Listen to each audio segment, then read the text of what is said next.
Bonjour à tous et merci à vous également. Moi, c'est Barry Alpha, a.k.a. Lil Fish, artiste danseur et de nationalité guinéenne. Moi, c'est Diallo Amadou Djoulde, a.k.a. Ama Brown, de nationalité guinéenne et danseur aussi.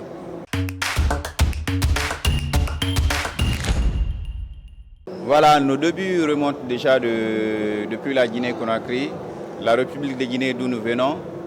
Et on était danseur là-bas et en même temps on continuait nos études. Donc on est au Maroc à travers la bourse. On est là pour les études initialement et vu qu'on est venu avec notre bagage qui est la culture, notamment la danse, et on s'est dit pourquoi pas à côté des études continuer à faire notre art qu'on sait mieux faire et qu'on aime autant.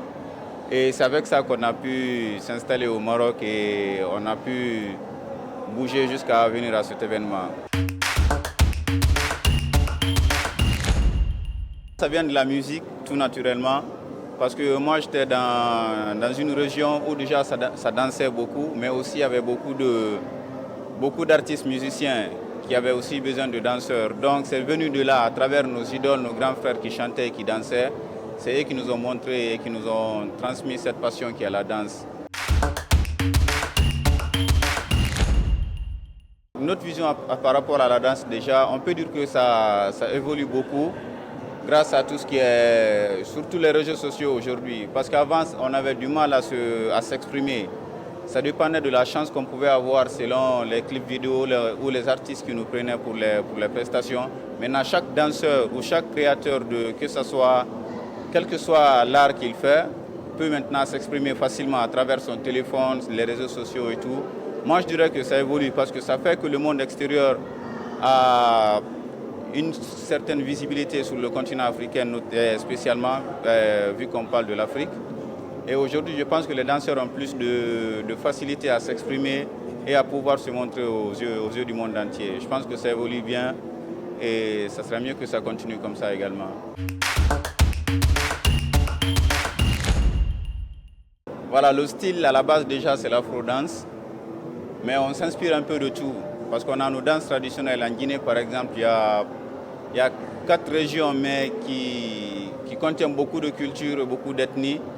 Donc on s'inspire déjà de nos anciens, c'est-à-dire de nos racines, la danse traditionnelle guinéenne. Et puis on mixe ça avec de la modernité, que ce soit du hip-hop, que ce soit l'afrobeat, comme je vous ai dit notamment, l'afrobeat qui prend aujourd'hui de l'ampleur, et même aussi l'amapiano. Et même ici au Maroc, la région dans laquelle on est, on mixe également avec la danse de la région qui s'appelle le Regada. Donc on s'inspire un peu de tout. Vu que la danse et la musique n'ont pas de frontières, donc on ne se fixe pas de limites. On s'inspire un peu de tout, de l'environnement et de chaque style de danse qu'on voit et qu'on approche.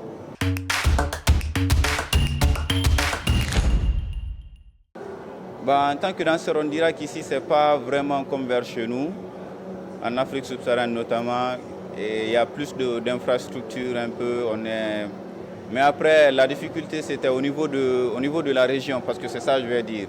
Vu que la danse africaine, l'afro-danse bien sûr, est quelque chose de nouveau, je vais dire ça en griffe pour cette population, il y avait une certaine méfiance par rapport à la population, parce que la région de l'oriental, là où on est, c'est une région un peu conservatrice, mais très ouverte quand même, parce que dans leurs valeurs, il y a l'accueil. Heureusement qu'on n'a pas été... Depuis qu'on est là-bas, ça fait 5 ou 6 ans, on n'a pas été victime ni de racisme ni d'agression. Mais il y a une petite méfiance quand même par rapport à la nouvelle chose qui est cette danse. Donc on a eu un peu de difficulté à s'implanter, mais heureusement maintenant ça va. Il y a même des familles qui amènent leurs enfants pour apprendre la danse africaine et tout. Donc ça s'ouvre. La difficulté c'était au niveau de se faire connaître, de se faire accepter un peu par les parents et la population, mais maintenant ça va. Le dernier événement que j'avais vécu en Guinée a été couvert également par la chaîne Africa 24. C'était lors du festival de danse hip-hop Faré. C'était en 2017-2018 je crois. Et ça déjà ça fait partie, c'était une compétition nationale de danse et j'ai été champion de Guinée. Ça c'est déjà un grand événement.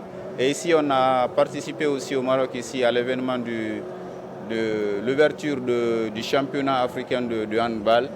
Le groupe était nouvellement créé et on a pu participer à ça. Et cet événement aussi, il faut le signaler, Visa for Music est un grand événement à l'échelle internationale Ça également, ça s'ajoute parce qu'on a eu beaucoup de partage ici, on a pu toucher les gens par rapport à la prestation qu'on a fait. On a eu de très bons retours, donc ça fait partie des événements qui nous ont marqués et qui vont rester dans nos têtes pour toujours. Déjà, c'est de pouvoir, comme je l'ai dit, mieux se faire connaître, c'est-à-dire présenter notre activité. Déjà, on prévoit un festival bientôt par rapport à tout ce qu'on fait, un festival qu'on essaie de présenter à l'Oriental.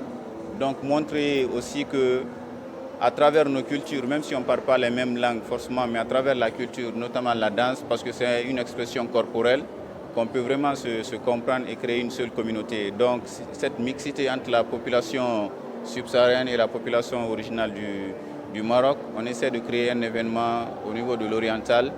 Donc ça sera non seulement un événement historique qui va rappeler la manière dont on s'est implanté, on a pu s'installer ici, on a pu se faire des contacts jusqu'à élargir le groupe et montrer qu'on peut aussi évoluer quel que soit l'âge, la race et puis les langues, même les religions aussi ne font pas de limites.